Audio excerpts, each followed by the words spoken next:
Ovo su naši koštani sobinski koji su najubovi i najslatkiji u celoj Srbiji.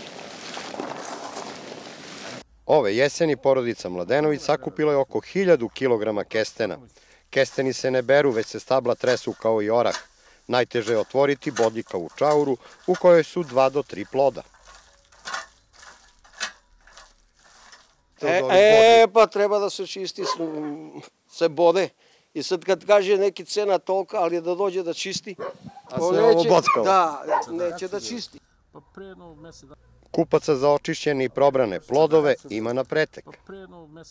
Pa sad je negdje oko 300 dinara. 300 dinara, inače nekad odi 400. Mislim, ove godine će da budu sigurno. Zato što nije ih bilo puno? Pa i nije bilo puno i nema ih, nema. Nema, slaba je ponuda. Na brdu iznad sela sobinski kesteni slobodno rastu vekovima. U poslednjih nekoliko godina mnoga stabla kestena su počela da se suše, a meštani ne znaju zašto se to događa. Ovo stablo sigurno ima preko 300 godina. Sobinski kesten je i hranljivi lep. Malika Eminović, poznata kao Koštana iz romana Bore Stankovića, dobila je to ime jer je bila lepa sa očima boje sobinskog kestena. Sobinski kesten je tvrdoglavo drvo. Kažu, raste gde hoće i kad hoće.